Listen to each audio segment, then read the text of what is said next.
অজিত পাওয়ারের নেতৃত্বে জাতীয়তাবাদী কংগ্রেস পার্টিতে বিদ্রোহের পর থেকে মহারাষ্ট্রের রাজনৈতিক তাপমাত্রা বেড়েছে।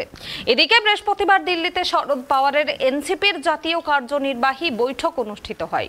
বৈঠকের পরে প্রাক্তন মুখ্যমন্ত্রী শরদ পাওয়ার বলেন যে তিনি অজিত পাওয়ারকে দলের সভাপতি করার বিষয়ে জানেন না। আমি এনসিপির সভাপতি। এমতাবস্থায় কেউ যদি বলে যে আমি এখন এনসিপির সভাপতি, তাহলে সেটাকে গুরুত্ব দেওয়া উচিত নয়। IAS असेल तर 60व्या वर्षी रिटायर होतात। राजकीय जीवनामध्ये असेल तर भाजपमध्ये 75 वर्षानंतर रिटायर केलं जातं। अडवाणींची उदाहरण घ्या, मुरली मनोहर जोशींचं उदाहरण घ्या, कुणाचंही उदाहरण घ्या। आज स्वतः आपले वरिष्ठ नेते चव्हाण साहेबांच्या समाधीला गेले। ठीक आहे, चव्हाण साहेब आपल्या सगळ्यांचं दैवत आहे। माझ्याकडनं पण घोडचूस झाली होती।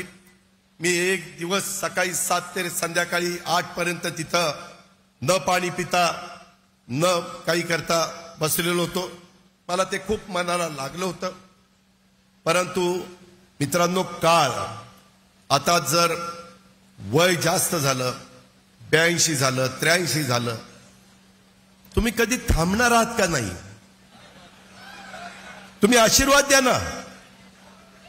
त्याच्या संदर्भामध्ये आम्हाला वाटतं तुम्ही शतायुष्य व्हावं।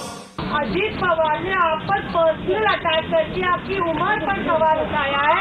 चाहे आप इस्तीफा देते हैं तो इस्तीफा वापस ले लेते हैं। शरद पवार को इस तरह के पर्सनल अटैक पर आप क्या कहेंगे? आप 82 साल के हो गए। Now I work for executive. मेरे 82 और 92। अजीत पवार को नेशनल प्रेसिडेंट नियुक्त किया है 30 तारीख को। किसी ने कुछ कहा मुझे मालूम नहीं। अब तो मुझे एक बात पक्की है कि राष्ट्रवादी कांग्रेस पार्टी का मैं प्रेसिडेंट हूँ।